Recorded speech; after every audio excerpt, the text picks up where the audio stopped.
Welcome to Sex and the Solo Girl. Join your host, her inner circle, and expert guests weekly for chats about dating, secure attachment, the solo lifestyle, doing relationships differently, and of course, sex. And here's your host, Janice Formichella. Welcome back to Dating Q&A with Brian and Janice. I'm so glad that we're doing this. Brian and I used to co-facilitate a Clubhouse group where we would answer questions from our audiences and live questions from people who were in our group. For those who remember Clubhouse, I mean, wow, talk about a climb to the top and then crash and burn situation with that app. But now we're doing them live on the air. If you have a dating question or quandary, please just go to Instagram and send it to me there in a DM. It's Janice Formichella. I'll answer every single DM I get. We'll answer them on the show. We are here to help. And if you would like to help me, I've got some really cool things happening on my Patreon, which is a little new. So I'd appreciate your support. It's again, Janice Formichella, but I'll link to it in the show notes. Brian, hello. Hello. Back Brian again. is a dating coach, and you can learn all about what he does, read some great blog posts, perhaps get some support at briancdunn.com. Yes. Okay, please go and check it out. He is wise, as you are about to see. Brian, I'll read the first question. Okay. First question. Has anyone else in the dating game noticed that you repeat patterns of behavior or keep attracting the same patterns of behavior? Ooh, this is going to be a juicy one. Mine is that I am attracting men who seem to be very anxiously attached and desperate, to the level where within a month, they want an exclusive relationship and want me to guarantee them my time, dedication, devotion, etc. And in my opinion, we just met and have so much to do in order to get to know each other. I'm struggling to find someone who truly wants to move slowly and vet out each person they date, as opposed to going off of those warm, fuzzy feelings and diving head first. In my experience, that is just the head rush you get when you first crush on someone, and not at all indicative of your compatibility. In my opinion, I'd like to date someone for 6 months before moving into a committed relationship. And I want to be best friends with this person because seriously, I am like, preach, girl. But Brian, I'll hand it over to you. I would really like the male perspective on this question for sure. Yes, I think maybe we might have a little bit of a differing perspective on this. Okay. I understood like the main gist of it, and then it got to the last sentence. I want to date someone for 6 months before moving into a committed relationship. So that is very outside the normal norm. I did want to speak to that aspect of it as well. And I think that this person is diagnosing everyone she meets as anxiously attached when she may be very clearly avoidantly attached. She doesn't want to commit until 6 months.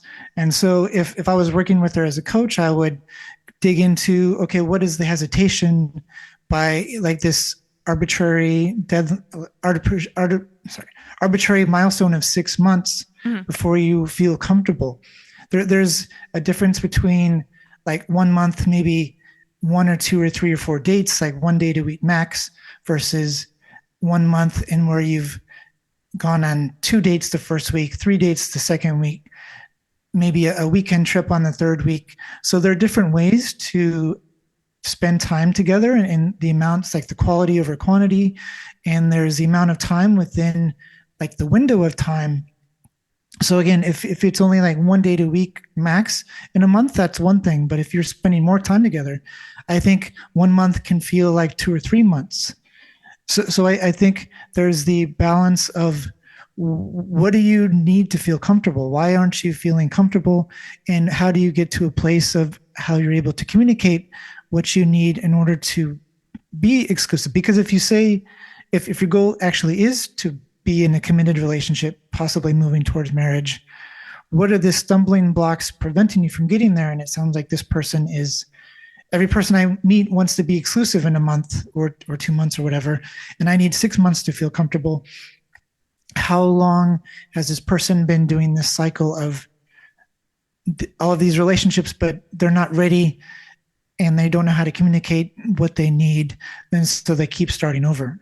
I'll pass it over to you Yeah. So first of all, thank you. I will say maybe this person, yes, doesn't even really want a relationship.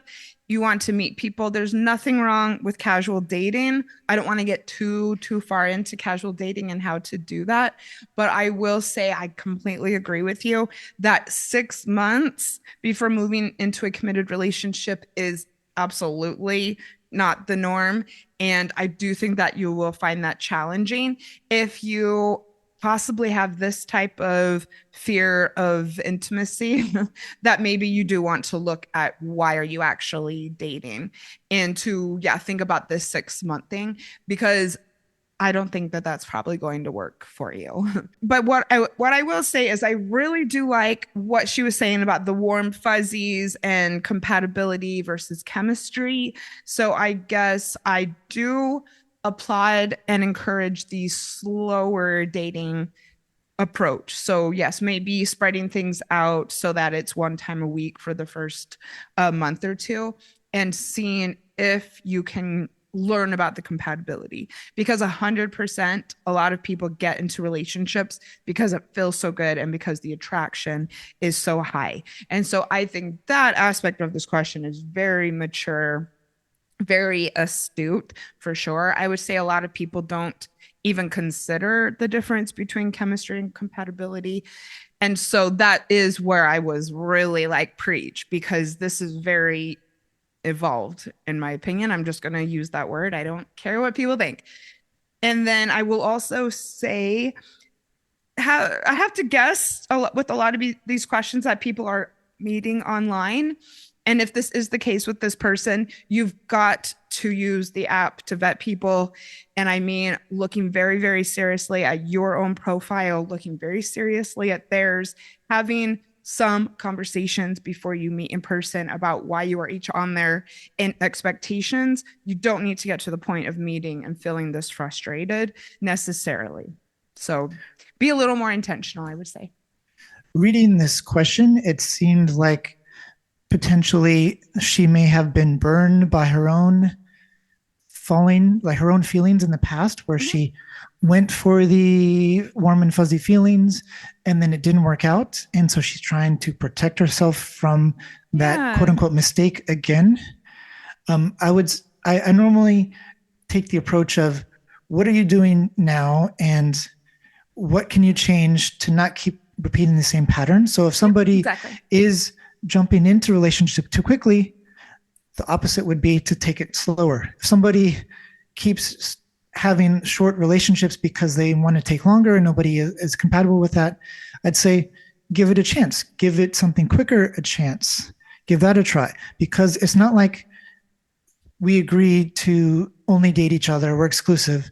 It's not like you're married to the person and you can't get out. You can still, a week later or 2 weeks later, a month later, say, you know what, this isn't working. That's not the conversation and kind of the act of saying, okay, we are in a relationship.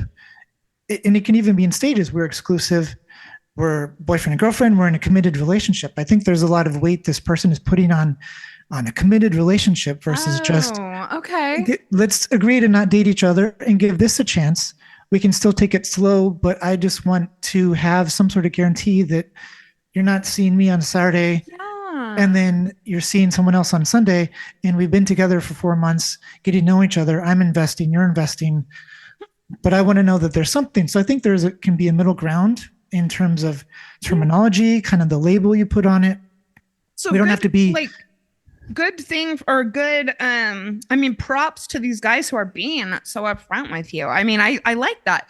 Brian had an experience he's talked about a lot on the show where before he had sex with someone, they had said, for me, I like to have sex with one person at a time. I like to be sexually engaged with one person at a time. And she was very forthcoming with you, which you did end up agreeing to. And I've always liked that story because I think that she, could have gone either way, but also it's reasonable. I don't know that that's how I feel about things. And also, I just want to say I hate clinginess in a man. And that's one reason I like being non-monogamous, is because I have experienced that less, I'm just going to say. But I mean, they're having the conversations with you, which is good. And yeah, you don't have to do anything. Yeah. But I like what you're saying about putting a lot of weight on certain things that maybe she doesn't need to be. Yeah. That example you brought up, it was near the end, wasn't necessarily the end, but kind of late in the night on that first date.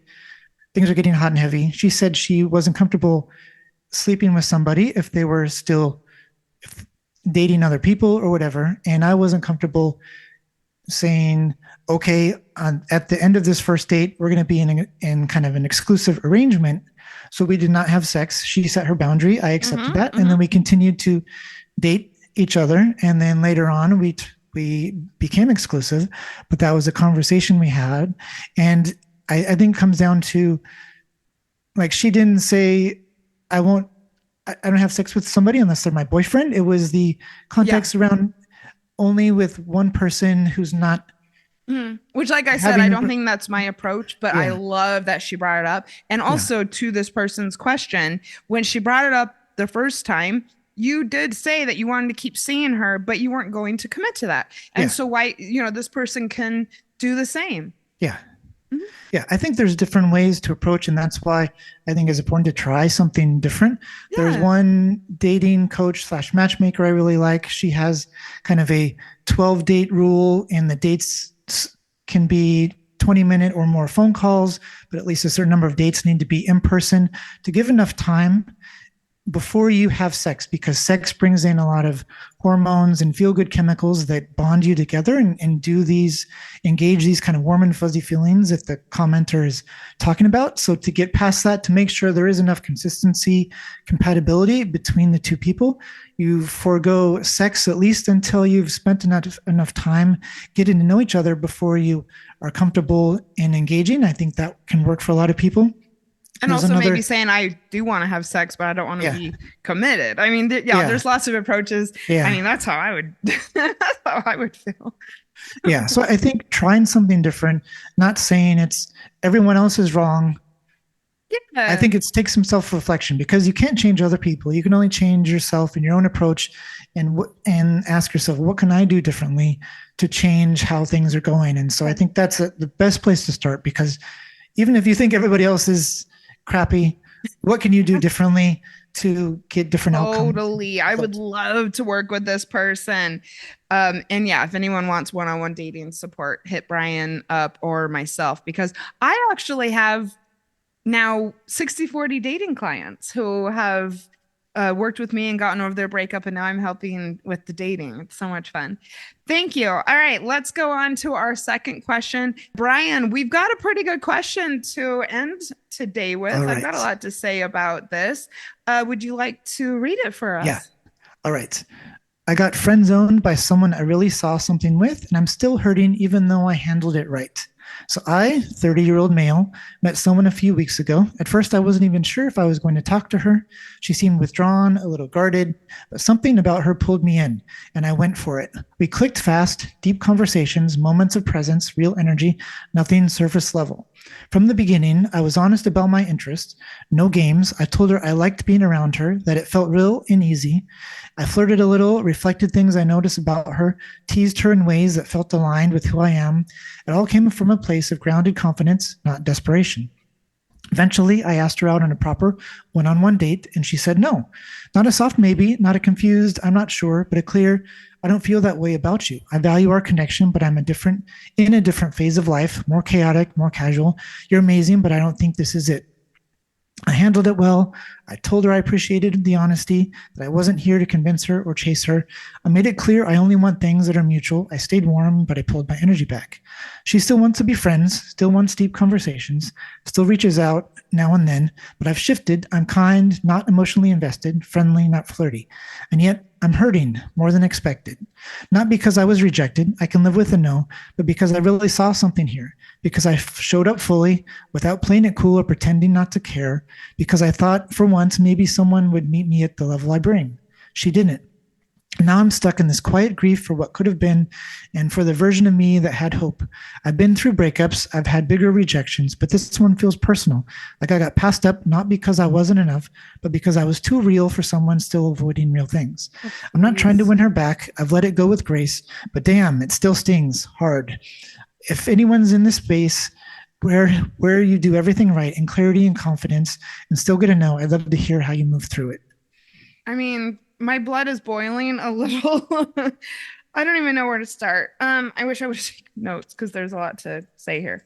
Okay, first of all, the word friend zoned, I would put that out. Everybody put that out of their vocabulary.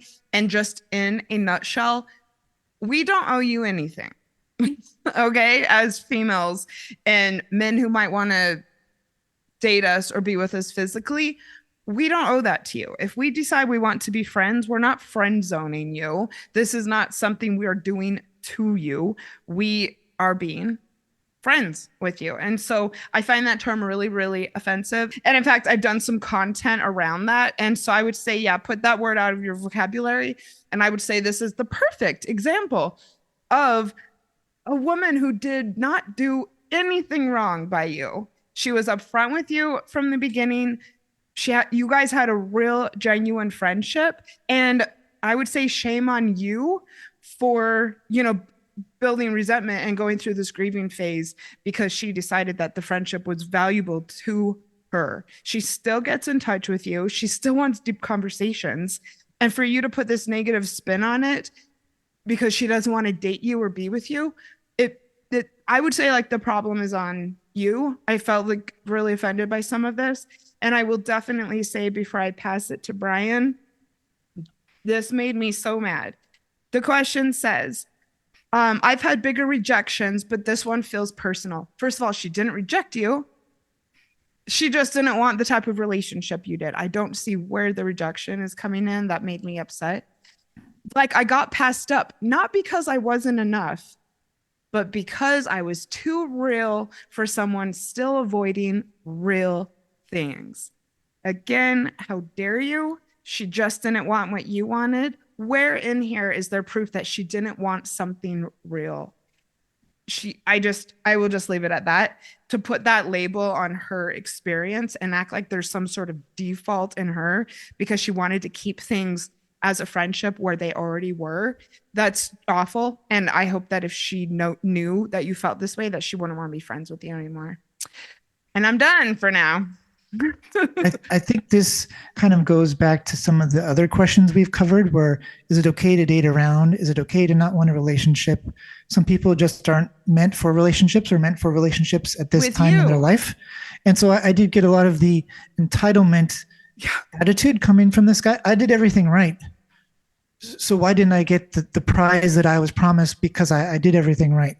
Beautiful way to phrase it. I understand the grief of I tried, I put myself out there, it didn't work out. That's kind of a personal thing you have to deal with, but also recognize that you did everything right. She just wasn't for you. So you keep doing everything right and putting yourself out there and being authentic and genuine. And eventually you will find someone who is a match for you. But again, I agree with you that this came off as entitlement. I should have got what I wanted. And now how do I get past this? Well, it's like you have a good resume and that company wanted an engineer, not a program manager. So now you got to go find a place who wants a program manager. It's like you have to find somebody who's is looking for the same thing as you. It's not personal. And I think reframing, and you talk about this a lot, Janice, reframing the mindset of you did the thing, you put yourself out there, you were authentic, you did everything right. And so eventually that's going to pay off once you find somebody who is compatible. And you shouldn't want to be with somebody who says yes to you even though they don't want what you want because they feel bad about saying no to you or about rejecting you, or this is a nice guy, I'll say yes even though I'm not really looking for a relationship right now. And he said it was, I'm in a different phase of life, more chaotic, more casual. I had a friend who was dating someone, and she was is poly, and he really liked her. And so it took him a little bit to be able to let go because he wasn't necessarily poly or comfortable with that. So he really liked her, and he was dealing with the back and forth of, I like her so much, I want to spend time with her, but long term, this relationship can't work out. So you can still be really great, really amazing person and really have really good connection, but that doesn't necessarily mean that it's compatible long term or even short term with everybody. It's not like a hit the check boxes and then, well, you unlock the prize. Yeah, thank you. I think we've probably said enough about this. I hope that people can hear the passion of both our voices about this type of attitude. I think just one last thing I'll say is everybody go back, because the last Q&A that we did, we talked about the potential safety that some women feel becoming friends with married men. And I spoke to my experience in that it is really hard to find single men who just want to be your friend, and you are often second guessing things. And it is true that a lot of men don't just want to be friends, and it's really frustrating. I mean, I feel bad for this woman. She thought she had, met a great friend, and then he just bounces on her because she doesn't want to go on a date. Like, poor her. And that's, and that's the frustration that a lot of us feel, because maybe this was meaningful to her, but no, he just wanted to go out with her. And now he's all butthurt because she actually genuinely wanted to be friends. I'm just going to stop. Yeah. Okay. Well, Brian, this was a great edition of Dating Q&A with Brian and Janice. Everyone, once again, also, what did you think of our responses to these questions? What did you think of the questions themselves? Would you like to add something? Would you like to ask a follow-up question? Let us know. I can't wait till we get to the point where we only have listener questions. I think the easiest way to communicate with me directly is go to Instagram, Janice Formichella. Everything's in the show notes. I respond to every DM that I get. Let us know how we can help. Go to janiceformichella.com if you want to learn about my work. Go to Brian C. Dunn if you want to learn about his work. And keep your eyes on this space, because we are recording these regularly, and we'll come back with another edition of Dating Q&A with Brian and Janice soon. And Bye, we Brian. love answering these dating questions, relationship questions, sex questions. So give us what you got. Yes, this is really fun. Both of us are smiling, and I'm feeling really revved up for the rest of the day. So thank you. See everyone soon. Thank you for listening to Sex and the Solo Girl with Janice Formichella, the podcast for those who want to add more flavor to their relationships with themselves and others. If you liked today's episode, make sure to head over to Instagram and let her know. See you next week.